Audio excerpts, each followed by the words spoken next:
Hello යාළුවනේ කොහොමද? මං ඉන්න මේ අපාර්ට්මන්ට් එක පෙන්නන්න. හරිද? මේක 24 hours security. අයි මගේ ටයර් වල රෝද කැපුවන්නේ බූරු ලංකාවේ ඉරිසියාකාරයෝ.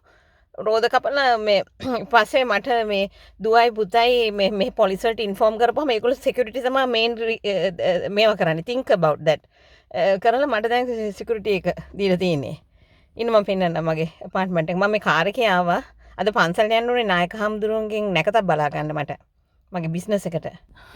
මේ මගේ කාර් එක මේ මං කිව්වේ මං ඔක්කොම ಜಾති තියාගෙන ඉන්නේ කියලා මේ කාර් එක නිකන් දැන් මගේ බර්ත්ඩේ එකට මේ බිස්නස් එකටයි මගේ බඩු ටිකක් ගත්තා මම පෙන්නන්නම් ඒවා ටිකත් ඔක්කොම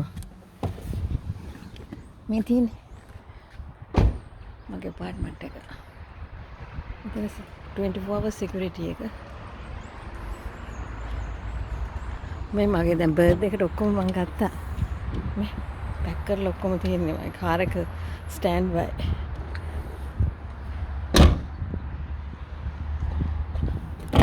මේ ඔක්කොම ගත්තම ගාඩන් පාටි එකක් දාන්න හදන්නේ මගේ බර්ත්ඩේ එකට බිස්නස් එක එකයි. දැන් මෙතන මේ 24 hours security එක තියෙන දැන් පරෙල්ලක රෝද කපනවා මං අල්ලලා බෙල්ලම ලංකාවේ ඌ ඉන්නවා කුහක 70. ඒකයි හරියන්නේ නැතේ. හරිම ඊර්ෂ්‍යයි. ලංකාවේ මිනිසුනේ මෙහි ඇවිල්ලා ඊර්ෂ්‍ය හැබැයි මෙහෙදී ඊර්ෂ්‍යාකම් කරන්න බෑ ලංකාවේ. දැන් ලංකාවෙත් බෑනේ අනුර කුමාර දැන් හොඳයිනේ පාලකයා. නටන්න හම්බෙන්නේ සෙල්ලම් කරන්න. අනුර කුමාර අපි මම පෝට් ඔතොරිටි එකේ වැඩ කරන කාලේ අනුර කුමාර ඒ දවස්වල මට හම්බ වෙනවා. පෙරදිනේ කැලණි කැම්පස් එකේ. ඒතර මම බෝඩ් වෙලා හිටියේ ඒක අපේ ඒ කැලණි කැම්පස් එක කිට්ටුවම.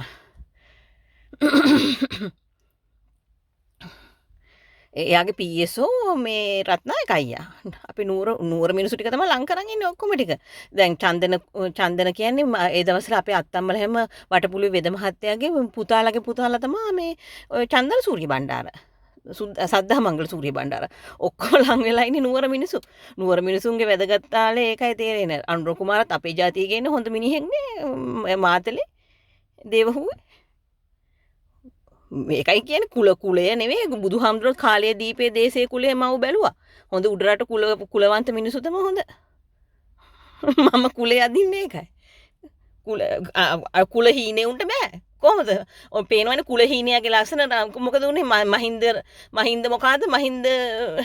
මොකාද ඒක මහින්ද රාජපක්ෂයා මොකද උනේ? මම අඩු ජාතිය උන් අර මර්වින් සිල්වා කියන්නේ මොකෙද්ද මර්වින් සිල්වලත් නෑදෑයනු උන්ගේ ඔක්කොම රට නම්බු රැක ගන්න පුළුවන් වුණාද යුද්ධේ දින්නේ කවුද අර සොල්දාදුවෝ යුද්ධ ඉවර කරන්න තිබා ඩෙන්සිල් කොබ්බයක් කරුට අර කාලකන්ණි වේසික පුතා කවුද මේ රාජ ජේ.ආර්. ජයවර්ධනනේ ඔක්කොම කරේ උන් කරන් යුද්ධ ඉවර කරන්න දුන්නේ නැත්තේ ඩෙන්සිල් කොබ්බයක් කරුට නැත්නම් ඉවර කරන්න ගියේ උඩරට අපේ වීරයා හමුදා මිනිස්සු ඔක්කොම දන්න අපේ අයියා ඒ දවස්වල අපේ පොඩි අයියා සීවලි ඊයේ හිටියේ ඩොක්ටර් ඩෙන්සිල් කොබ්බා කරුවත් එක්ක පිටිපස්සෙන් ගියේ මේ මෙඩිකල් කෝ එකේ ගියේ අපේ අයියා සීවලි ඊයා අපි දන්න ඔක්කොම જાති හොඳයි එහෙනම් හැමෝටම ජය වේවා තෙරුවන් සරණයි